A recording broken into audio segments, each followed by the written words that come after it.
बच्चों पिछले क्लास में रिकॉर्ड डेट तक खत्म हो गया था, अब हम स्टार्ट कर रहे हैं रेमिटेंस से। रेमिट करना it means amount sent by one person to another usually as a post, किसी ने कोई खर्चा किया उसको वापस करने, रेमिटेड, दैट इज रेमिटेंस। एक कॉन्सेप्ट है रेपो रेट। रेपो रेट का मतलब क्या होता है, जिस रेट पे आरबीआई अपने बैंक्स को पैसा देता है उस रेट को क्या बोलते हैं, रेपो रेट बोलते हैं। ओके एक होता है रिजर्व। रिजर्व का मतलब क्या होता है, देखो ये जो मैं आपको पढ़ा रही हूं ना ये टर्म्स हैं, जब आप अपना कोर्स करोगे तो उस दौरान आपको ये टर्म्स देखने को मिलेंगी। हालांकि इसके बारे में भी ये चैप्टर दे दिया है तो हम पढ़ा ही रहे हैं, बट ये ऐसे टर्म्स हैं जो यूजुअल लैंग्वेज में आप यूज करोगे। रिजर्व की बात करें, रिजर्व का मतलब होता है जो आपका मुनाफा है, जो आपका प्रॉफिट है, उसमें से एक हिस्सा आपने अलग कर दिया है कि इन फ्यूचर अगर कोई कंटिंजेंसी आती है तो इस पैसे को हम वहां यूज कर सकते हैं, that is known as reserve. अगर रिजर्व प्राइस की बात करें तो रिजर्व प्राइस का मतलब होता है, जैसे सपोज करो कोई ऑक्शन या सेल होनी है, उन्होंने कहा भैया इतने पैसे तो हमारे फिक्स हैं, इसके ऊपर आप जितना कर सकते हो वो कर सकते हो, तो उसे बोलते हैं reserve price in case of auction. Retail trade का मतलब होता है कि जो फाइनल कंज्यूमर को सामान बेचा जाता है उसे बोलते हैं रिटेल ट्रेड। रिटेन्ड अर्निंग का मतलब होता है जो हमारे टोटल प्रॉफिट होते हैं उस प्रॉफिट में से हम डिस्ट्रीब्यूट कर देते हैं, किसमें, डिविडेंड के रूप में। उसके बावजूद जो हमारे पास प्रॉफिट बचता है और उस प्रॉफिट को जब दोबारा से हम बिजनेस में लगाते हैं तो उसे बोलते हैं retained earning, retained earning. Retrospective की मैं बात करूं, रिट्रोस्पेक्टिव का मतलब होता है पुरानी डेट से इफेक्टिव होना। कोई नियम कोई कानून अगर पिछली डेट से इफेक्टिव कर देते हैं तो उसे बोलते हैं रिट्रोस्पेक्टिव। रिवर्स रेपो रेट का मतलब होता है जब आरबीआई बैंक को पैसा देता है तो जिस रेट पे देता है उसे तो बोलते हैं रेपो रेट। लेकिन जब एक बैंक के पास सरप्लसेस ज्यादा होते हैं और वो आरबीआई को देता है तो उसे बोलते हैं रिवर्स रेपो रेट। आरबीआई क्या बोलता है, रिवर्स रेपो रेट। उसी के साथ साथ एक होता है रिवॉल्विंग क्रेडिट। अच्छा रिवॉल्व का मतलब क्या होता है, गोल गोल। इट मींस जब आप कोई क्रेडिट पे करने के बाद फिर दोबारा से अगेन कोई लाइक उसको आगे बढ़वा लेते तो उसे बोलते हैं रिवॉल्विंग क्रेडिट। रिस्क्ड मार्केट का मतलब होता है कि manipulation of share price to attract buyer and seller to rigger advantage. Manipulate करके कोई प्राइस ऐसा देना जिससे हम सामने वाले को अट्रैक्ट कर सकें।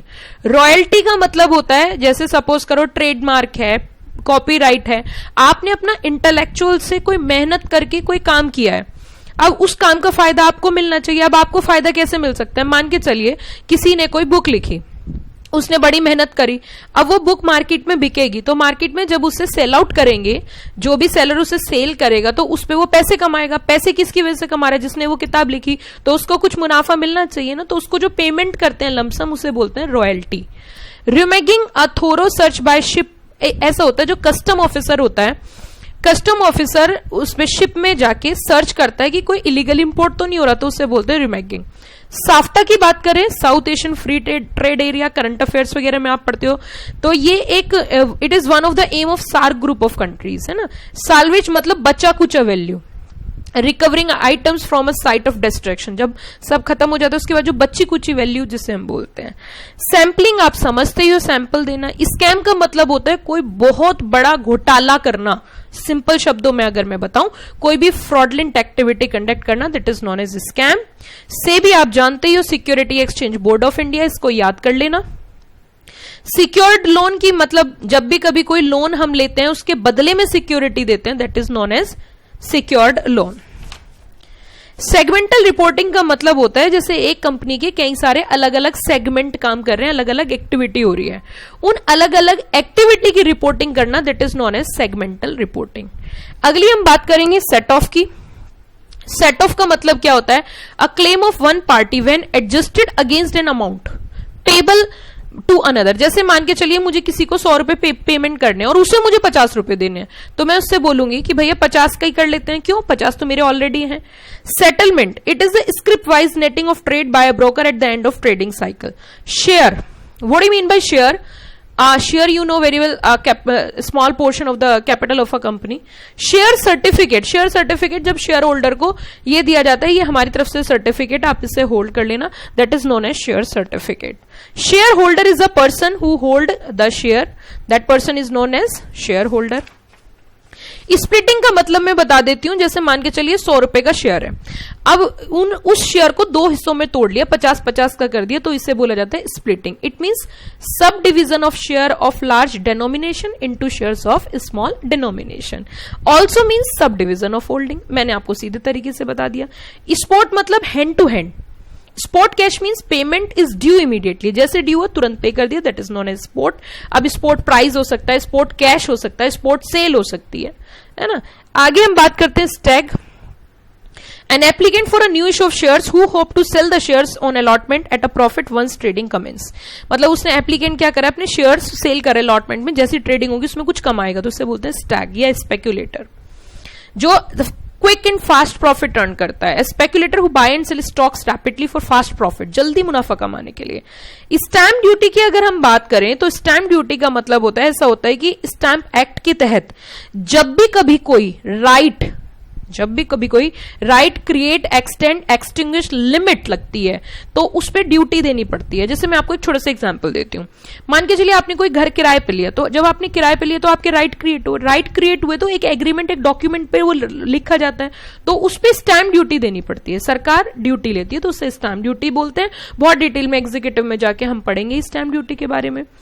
स्टैंडिंग ऑर्डर, स्टैंडिंग ऑर्डर का मतलब होता है इंस्ट्रक्शन। मैं बताती हूँ स्टैंडिंग ऑर्डर जनरली कहाँ यूज होता है। जैसे सपोज करो कोई फैक्ट्री है ना, तो वहां पे क्या करते हैं, वे अपने इंटरनल नियम बना के रखते हैं कि शिफ्ट इस टाइम से इस टाइम चलेगी, इस दिन चेंज होगी, इस दिन हमारी छुट्टियां रहेंगी, तो उसे बोलते हैं स्टैंडिंग इंस्ट्रक्शन या स्टैंडिंग ऑर्डर्स। अब वो कहीं भी एप्लीकेबल कर सकते हैं। स्टैट्यूटरी बुक्स की अगर मैं बात करूं तो कंपनी लॉ के अंदर ये कह रखा है कि कुछ ऐसे रिकॉर्ड्स, कुछ ऐसी बुक्स, कुछ ऐसे रजिस्टर हैं जो कंपलसरी आपको मेंटेन करने ही करने हैं।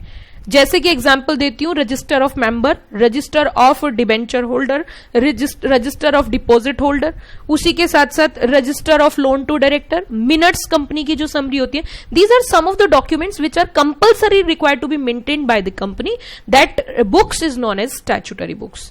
स्टॉक एक्सचेंज की बात करें, you know very well, stock means security, shares, debenture, exchange means adla badla.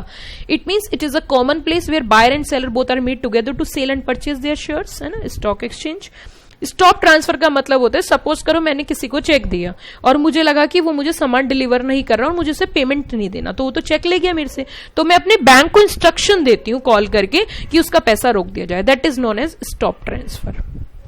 अब इसमें लिखा हुआ है वही, it is an instruction given by account holder, account holder जिसका अकाउंट है, टू हिज बैंकर, किसको, बैंक को, not to encash any payment, कि वो कोई पेमेंट क्या ना करे, कैश ना करे, for cheque DD from his account in case of loss, theft of the same. Sub judice की बात करें तो सब जुडीज आप पढ़ोगे एग्जीक्यूटिव JIGL में, लेकिन बता देती हूँ इसका वो डॉक्ट्रिन ऑफ रेस सब जुडीज है जो वहां पे हमें पढ़नी है। ये एक फायदा होता है एक हाईली क्वालिफाइड फैकल्टी से पढ़ने का। मैम अपने मुंह मियां मिट्टू नहीं, मैं एक कनेक्टिविटी बना रही हूं कि सब जुडीज जो पढ़ोगे आप, डॉक्ट्रिन ऑफ रेस सब जुडीज पढ़ोगे, JIGL जब आप पढ़ाई करोगे तब वहां पे। तो सब जुडीज की अगर हम बात करें तो इसका मतलब होता है कोई भी मैटर अगर कोर्ट के पास पेंडिंग है तो उसे बोलते हैं सब जुडीज या रेस सब जुडीज, ठीक है। अगली कहानी हमारी है सबरोगेशन की। Now what do mean by subrogation, बहुत सिंपल शब्दों में समझा देती हूं सबरोगेशन क्या है और बहुत जगह देखने को मिलेगा। जैसे सपोज करो हमने HDFC बैंक से 1 करोड़ का लोन सैंक्शन कराया और उन्होंने हमें रेट ऑफ इंटरेस्ट 8% रखा। हमारे पास ICICI बैंक का फोन आया, उन्होंने कहा हम आपको 6% पे लोन देने के लिए एग्री है। अब हम बोलेंगे हमने तो लोन ले लिया है, तो अब ICICI बैंक वाला क्या करेगा, एक तो ये तरीका है पहले हमें दे फिर हम HDFC को दे, एक और भी तो तरीका है वो सीधा HDFC को पेमेंट कर दे हमारे बिहाफ पे। तो जो लाइबिलिटी हमारी HDFC के प्रति थी, अब वही हमारी लाइबिलिटी किसके प्रति हो जाएंगी, ICICI के। तो जो राइट्स HDFC के थे अब वो राइट्स किसके हो जाएंगे, ICICI के। तो इससे बोलते हैं सबरोगेशन। क्या बोलते हैं, subrogation. Next one is summon. Summon का मतलब होता है एक पेपर, एक लेटर आता है जब केस फाइल किया जाता है तो उसको पार्टी को एक प्रॉपर नोटिस भेजा जाता है, आपको इस तारीख पे वहां पे पेश होना है, that is known as summon. Suo motu की अगर हम बात करें, शू मोटो का मतलब होता है अपनी मर्जी से, अपनी चॉइस। स्वैप का मतलब होता है अदला बदला। टेक ओवर की अगर हम बात करें, टेक ओवर का मतलब होता है जब एक कंपनी दूसरी कंपनी पे कंट्रोल करती है, शेयर्स वगैरह परचेज करके, उसकी प्रॉपर्टी परचेज करके, तो उसे बोलते हैं टेक ओवर। क्या बोलते हैं उसे, टेक ओवर। टेंजिबल एसेट्स की बात करें, टेंजिबल एसेट्स वो एसेट्स होती हैं जिन्हें हम देख सकते हैं, जिन्हें हम टच कर सकते हैं, जैसे कि एग्जांपल में आप लैंड है, बिल्डिंग है, जिनको फिजिकली टच कर सकते हैं। टैरिफ का मतलब होता है rate of duty under excise और कस्टम, और उसमें जो रेट ड्यूटी लगती है उसे हम क्या बोलते हैं, टैरिफ बोलते हैं। टैक्स हॉलीडे, हॉलीडे का मतलब होता है छुट्टी, और टैक्स हॉलीडे मतलब वो पीरियड जहां पे आपको अर्निंग के ऊपर टैक्स नहीं देना। टैक्स लीन की अगर हम बात करें, और भी सिंपल है कि अगर कोई अपने टैक्स पे नहीं कर पा रहा तो जो गवर्नमेंट है वो टैक्स की रिकवर करने के लिए आपकी कोई प्रॉपर्टी पे कब्जा कर लेती है, सीज कर लेती है एसेट्स को, तो उसे क्या बोलते हैं, टैक्स लीन। आप पैसे दे दो, आप पैसे दे दो, अपनी प्रॉपर्टी वापस ले जाओ। आगे अगर टेंडर की बात करें, टेंडर का मतलब होता है ऑफर देना, ऐसा ऑफर जिसमें हम गुड्स या सर्विसेज दे रहे हैं, उनका प्राइस वगैरह, कंडीशंस वगैरह सब कुछ मेंशन है और न्यूज़पेपर में पब्लिश करा रहे हैं, that is known as tender. Term loan का मतलब होता है जो स्मॉल बिजनेसमैन होते हैं उनको छोटे छोटे लोन की रिक्वायरमेंट होती है, तो उसे क्या बोलते हैं, टर्म लोन। आप सिर्फ इतना याद कर सकते हैं, these are the debt financing tools use to raise needs fund from your small business. Tension लेने की जरूरत नहीं, जितना बताया जा रहा है बस उतना भी ध्यान रह जाए एग्जाम में, that is more than sufficient.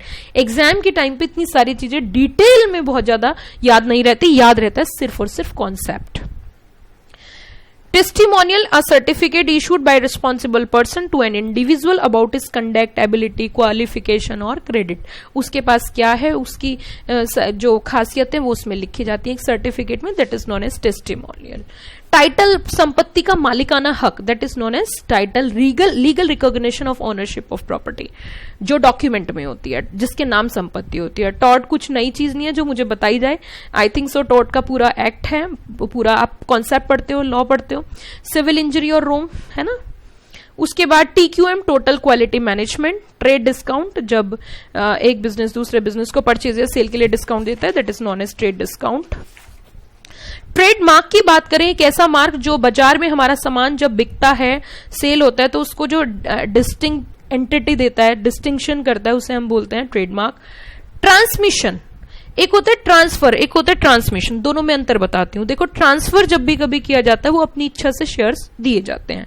Transmission होता है प्रभु की इच्छा से, जब भी कभी किसी की मृत व्यक्ति की डेथ हो जाती है तो उसके जो शेयर्स ऑटोमेटिकली उसके बच्चों के पास जाते हैं, उसके लीगल हायर्स के पास जाते हैं, that is known as transmission. TRAI की बात करें, telecom regulatory authority of India. Treasury bill, और शॉर्ट टर्म पीरियड डिस्काउंट, ये आपने क्लास 11th में भी शायद पढ़ा हो, 12th में पढ़ा हो।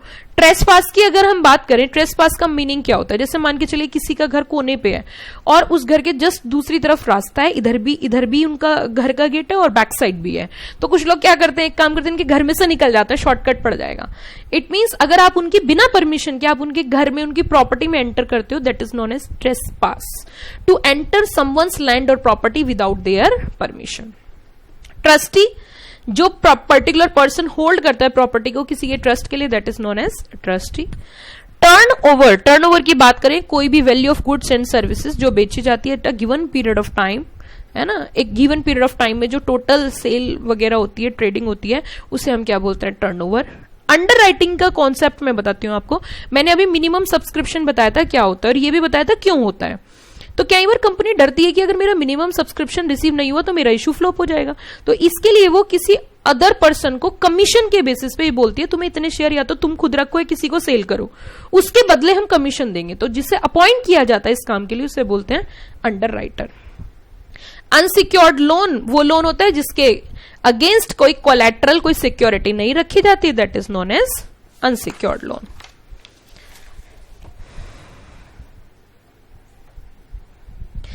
यूजरी की अगर हम बात करें, ये एक गलत तरीका है, एक रॉन्ग प्रैक्टिस है किसी को पैसा देने की, एक गलत रेट ऑफ इंटरेस्ट पे।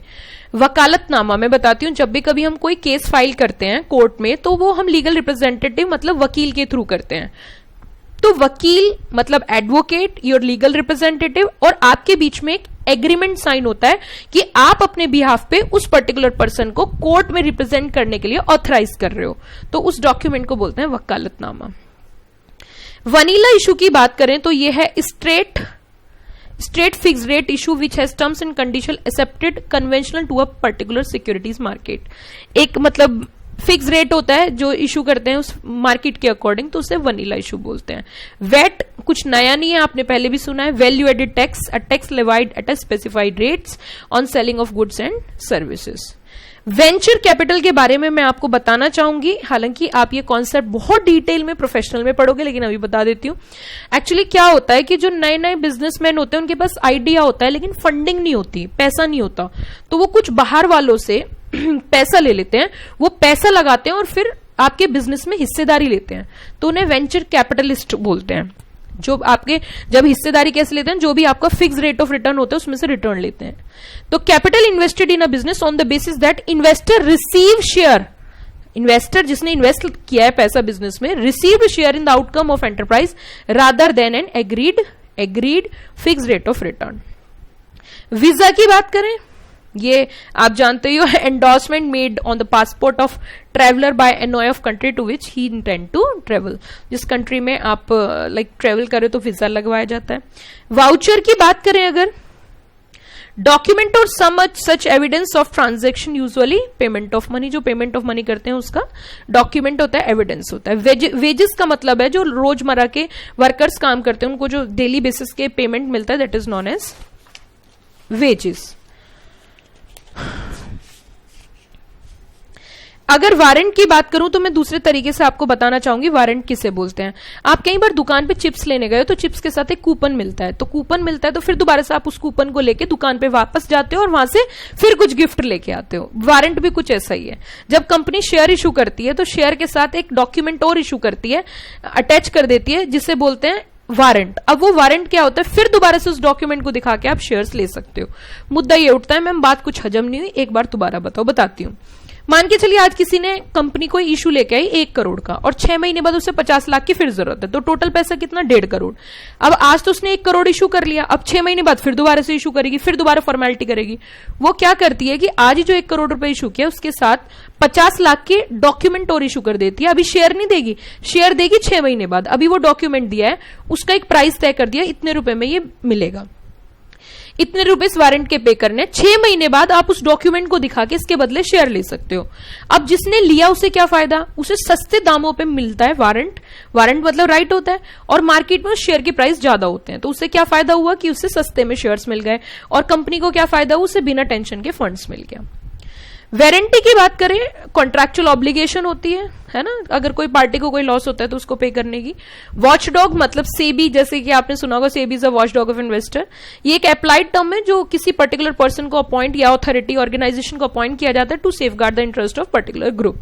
वाइंडिंग अप की अगर मैं बताऊं आपको, हालांकि वाइंडिंग अप में तो आपको मास्टरी करनी है। कंपनी की लाइफ 2 तरीके से टर्मिनेट होती है, 2 फेस होते हैं, एक होता है डिसोल्यूशन, एक होता है वाइंडिंग अप, एक होता है dissolution. Winding up first phase होता है, जैसे एक आदमी बीमार होकर शैय्या पे है तो दैट इज वाइंडिंग अप, और उसकी डेथ हो जाती है, डिसोल्यूशन। इसी तरीके से कंपनी जब बीमार होती है, कंपनी की जो लाइबिलिटीज काउंट होती है, कंपनी की जो एसेट सेल करके लाइबिलिटी पे की जाती है, हिसाब किताब किया जाता है, उस प्रोसेस को वाइंडिंग अप बोलते हैं। It is the process that brings to conclusion the life of company. Window dressing होता है झूठा दिखावा करना, कि आपने अकाउंट्स में झूठा शो ऑफ कर रखा है, that is known as window dressing. Wolf is a speculator who make a kill in the market, एक ऐसे स्पेकुलेटर जो मार्केट खराब करता है। वर्किंग कैपिटल की मैं आपके साथ बात करूं, वर्क करने की कैपिटल, इट मींस जैसे सपोज करो हम एक कोई पेन बना रहे हैं, उसको पेन को बनाने में 10 रुपए की कीमत लगती है, और ये पेन हमारा बिकता है 15 रुपए में, लेकिन 1 महीने का टाइम लगता है, 1 मंथ का टाइम लगता है। तो अब हमें 10 रुपए तो चाहिए ना, जब तक हमारे पास 15 रुपए नहीं आते। तो ये जो बनाने के दौरान हमें पैसा चाहिए होता है, जब तक हमारा वापस नहीं, that is known as working capital. Writ की बात करूं, कुछ नया नहीं है, कॉन्स्टिट्यूशन ऑफ इंडिया में बहुत डिटेल में बताया है। Writ a document issue by court directing a person to do और not to do specified act, right होता है मतलब एक तरीके से। रिट पिटीशन, जब भी कभी आपके कोई राइट इफेक्ट होते हैं तो आप जब केस फाइल करते हो, that is known as writ petition. Write off की बात करें, राइट ऑफ मतलब एक्सटिंग्विश करना, कैंसिल करना डेट्स को, है ना। जीरो कूपन बॉन्ड की अगर मैं आपको एक एग्जांपल देके समझाऊं, जीरो कूपन बॉन्ड, पहली बात तो कूपन का मतलब समझो, जीरो इंटरेस्ट।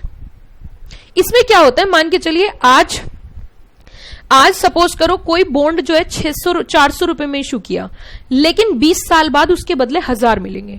400 का सामान आज 400 की कीमत में आप 400 रुपए पे करने पड़ रहे हैं, 20 साल बाद आपको 1000 मिलेंगे, उसकी फुल वैल्यू मिलेगी, तो 600 रुपए आपको मार्जिन है।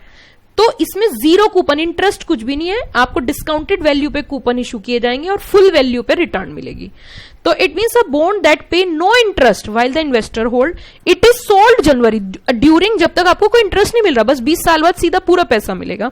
It is sold generally at a substantial discount, it means किस पे इशू किया जाता है, डिस्काउंट पे। Eventually maturity value, paying value full face value, जैसे 400 का दिया और 600 रुपए और एड होके आपको बाद में मिलेंगे। When it comes to due, with difference between what he paid initially and what he finally collected, representing the interest. तो जो आपने पे किया और जो आपको मिल रहा है वो ही इंटरेस्ट माना जाता है एक तरीके से, इसे बोलते हैं जीरो कूपन बॉन्ड। और उसी के साथ आपका ये चैप्टर भी क्या हो जाता है, कंप्लीट। Okay, thank you.